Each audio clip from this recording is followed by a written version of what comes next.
Been talking about throughout the course of the program today, the fact that the South is under siege from snow and ice. And I know all you guys out there that have been reacting throughout the show and throughout the weekend, as I've let you know, you don't have a lot of sympathy for us, but we are under ice attack. Dub, it's serious here. We like in Nashville and many other areas of the country like this, Alabama, Mississippi, Arkansas, a little bit of Oklahoma, Georgia, North Carolina, South Carolina, we're always like right on that line as to whether or not we're going to get snow or ice. And I just like every single time, it could be snow, it could be ice, it could be a cold rain. First time in 5 years, we're getting a ton of it right now.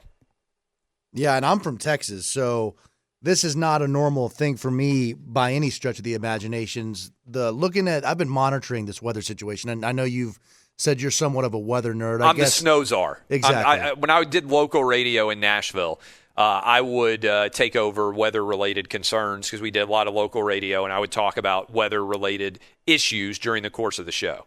Yeah, so I've been kind of tracking on my various weather apps that I have on my phone and kind of just mainly focusing on the low temperature projections. Yeah. And they're pretty frightening. I started doing this last week, looking ahead. And it's actually a little bit better than it was supposed to be because I was at a wedding this weekend in Kentucky. Was it outdoors in any way? No, God, no. Yeah. People would have probably literally died if it was outside. But the projected low was going to be -2. Now, it was not -2. It was more like 20, but still, with the wind chill and everything else involved, it was bittering cold. Yeah.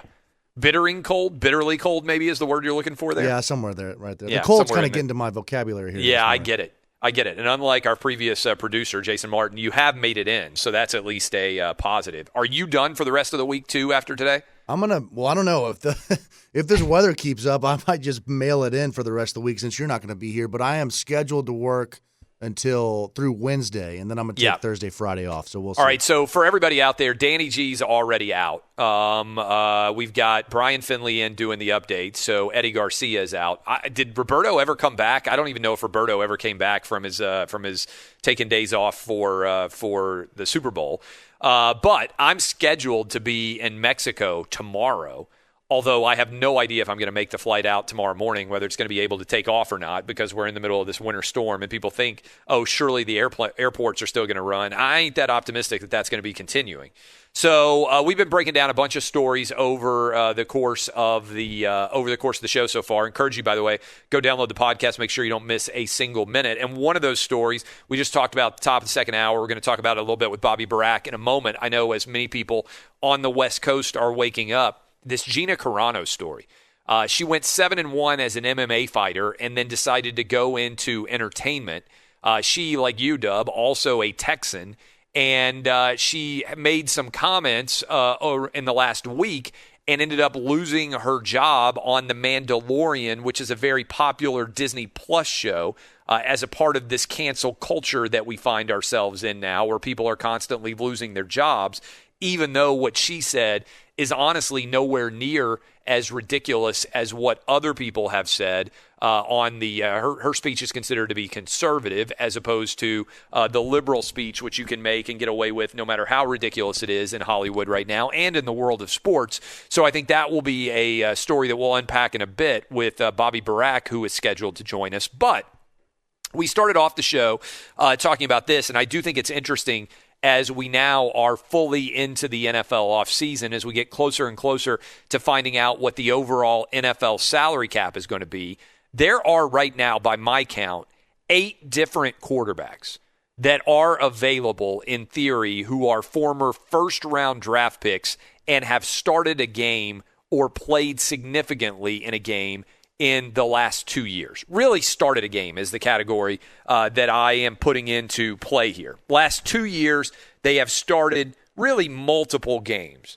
And I'm curious, how many of these guys do you think could potentially become big-time playmakers going forward? Is there anybody out there who could be a Ryan Tannehill-like reclamation project?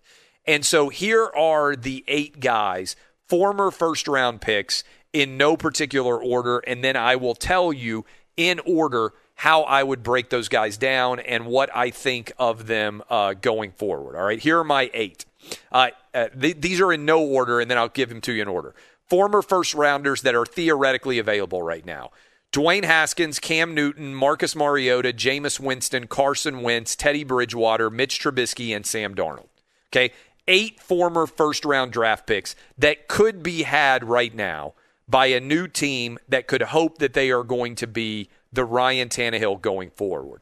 How would you rank those 8 guys? Here's my run at it. Dub, you tell me what you think of these rankings. I've got Sam Darnold 1, Carson Wentz 2, Marcus Mariota 3, Jameis Winston 4, Teddy Bridgewater 5, Mitch Trubisky 6, Cam Newton 7, Dwayne Haskins 8. That is the order that I would grab them, with the idea being, could I find another Ryan Tannehill? Now, let me explain a little bit why I've got them ranked as follows. I believe Sam Darnold we haven't seen enough of, but I think he's shown glimmers, and he's so young right now, I'm not sure anybody could have won with the Jets. Carson Wentz has played at an MVP level before. Marcus Mariota has taken his team to the playoffs and won a game there. Jameis Winston has shown flashes of brilliance. I feel like Teddy Bridgewater is pretty much a refined product. He's mediocre. Nothing wrong with that, but I don't think he's ever going to be a high-end starter. Cam Newton, I think, is finished, and I think Dwayne Haskins is finished. Also, Mitch Trubisky, I have no faith in. Do you disagree with any of that analysis, Dub? Anything that stands out to you? You know, Marcus Mariota, your former guy, gave us a little tease late in the season when he filled in for an injured Derek Carr. And I got to tell you, I think he's got a lot left. He's a young guy. He's done it before, led his team to the playoffs. I think you may be underselling your former I've got him at 3 here. I love Marcus Mariota, and I would, if I were like the Patriots or if I were Washington and I could get him for a low cost, relatively speaking, there's been rumors that Washington and New England are both interested in him. I don't think that's a bad decision at all. Yeah, I think the potential value combined. Still only 27, by the way. The potential and also the value in terms of how much you have to pay for him, that might be number 1 to me. He hasn't been able to stay healthy. That's been the biggest issue for Marcus Mariota throughout. The way he plays, he's just been injured far too frequently. If he could ever stay healthy, I still think he could get it done.